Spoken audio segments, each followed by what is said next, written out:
These bizarre festivals practiced around the world are probably gonna leave you guys speechless. What's happening, FTD Facts fam? Leroy Kenton here. Let's jump into this list. We start off with number 10, El COLACHO. El COLACHO, also known as the Baby Jumping Festival, is a bizarre festival held in the town of Castrillo de Murcia in Spain. Now, the festival involves men dressed in brightly colored costumes and wearing masks who leap over rows of babies that have been laid out on mattresses in the streets. This tradition is believed to have originated from a blend of pagan and Catholic beliefs and is said to cleanse the babies of sin and also to protect them from future harm. The festival, which dates all the way back to the 17th century, draws crowds from all over the world and is actually considered one of the most unusual and daring religious events in all of Spain. Number 9 leads us to KANAMARA MATSURI. This is also known as the Festival of the Steel Phallus, and it is an annual event that's held in Kawasaki, Japan, and it celebrates fertility and reproductive health. During the festival, participants parade through the streets with giant phallic-shaped objects made of steel, as well as some of them are made of different materials.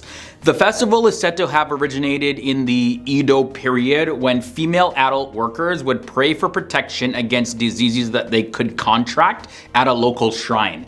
But today, though, the festival is attended by all people of all ages and genders, and the festival raises funds for HIV research, as well as it funds other public health initiatives. La Tomatina comes next. This is a festival that happens annually in the town of Buñol in Spain, and its participants engage in a massive tomato fight. This looks like so much fun.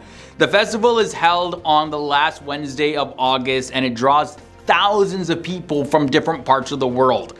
During the festival, trucks filled with ripe tomatoes, they're brought to the town center, and participants engage in all kinds of fighting in terms of, tomato fighting. Nobody's really getting hurt, well, hopefully anyways. And the origins of La Tomatina are kind of unclear, but it's believed to have started around the 1940s or 1950s as a spontaneous event among young people. We go over to Thailand for this one, looking at the Monkey Buffet Festival. This is held in Lopburi, Thailand, in which local monkeys, they're treated to a feast of fruit, vegetables, and other treats. So this festival is held in November, and it's a way for the community to express gratitude to the monkeys for their contribution to the town's tourism industry. Yeah, pretty interesting.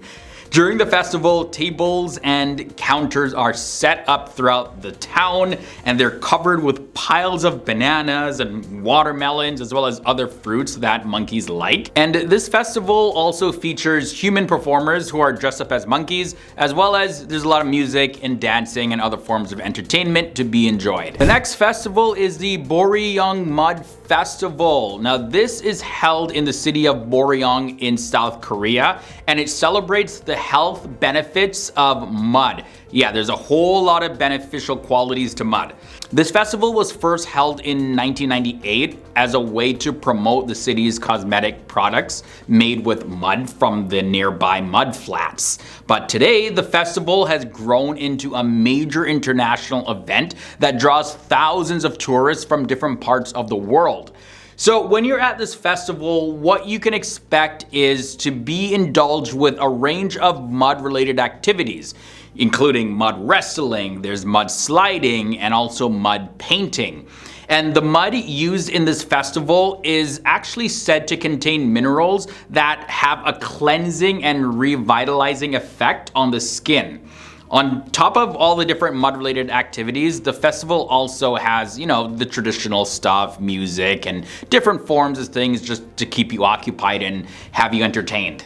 Coming in at the number 5 spot, we have the Night of the Radishes. The Night of the Radishes, or the Noche de Rabanos in Spanish, is an annual festival that is held on December 23rd in the city of Oaxaca in Mexico.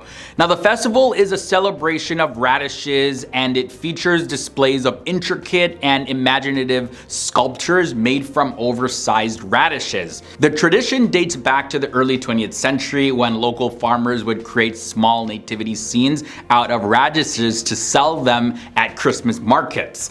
Over time, the tradition grew into a full-fledged festival with prizes awarded for most creative and detailed sculptures. The radishes used in the festival are grown specifically for the event and can weigh up to 3 kilograms. The next festival is HELLY. I love saying that. HELLY. This is an annual festival. It's held in the Shetland Islands in Scotland, and it celebrates the Norse heritage of the region there. The festival takes place on the last Tuesday of January, and it features a torchlit procession of men dressed in Viking costumes, and this is known as the Jarl Squad. The procession ends with the burning of a replica Viking longship, which is set on fire in the middle of a fireworks display. And the festival has its roots in the 19th century when local men would celebrate the end of the Yule season by lighting bonfires and engaging in mock battle. From there, let's take a look at the Cheese Rolling Festival. This one happens over in England, and it involves a race down a steep hill in pursuit of a wheel of cheese. I love cheese a lot, but I don't know if I love it enough to chase it down a hill where I could potentially get hurt. But either way, guys, the festival has been around for over 200 years, and it attracts hundreds of participants and spectators from around the world. The race begins with a 9-pound wheel of double Gloucester cheese being rolled down a hill, followed by participants who chase after it, attempting to catch the cheese. And the hill is so steep and uneven, and it really makes the race both challenging and also very dangerous. And participants often, they tumble and they fall during the race, resulting in a variety of injuries that range from minor bruises to actual broken bones. This festival also includes other events such as a children's race and a cheese rolling competition for women. The festival at number 2 is THAIPUSAM. This is a Hindu festival that's celebrated primarily by the Tamil community in several countries, including India, Malaysia, Singapore, and Sri Lanka. And this festival is observed on the full moon day of the Tamil month of Thai, and it's a celebration of the victory of good over evil. This festival is best known for its extreme rituals such as body piercing and carrying of heavy objects. And devotees, they offer their devotion by piercing their skin with hooks, skewers, and lances as a way of showing their gratitude to the deity Lord Murugan, which is the god of war and victory. They also carry heavy objects such as milk pots or other elaborate structures called kavadis, which are decorated with peacock feathers and flowers and other ornamental items as a form of penance. Coming out to the end of this episode, at number 1, we have the Day of the Dead. The Day of the Dead, also known as Dia de los Muertos in Spanish, is a traditional Mexican holiday that's celebrated on November 1st and 2nd. Now, the holiday is a time to honor and remember loved ones who have passed away, and is known for having colorful altars and offerings of food, flowers, and other items.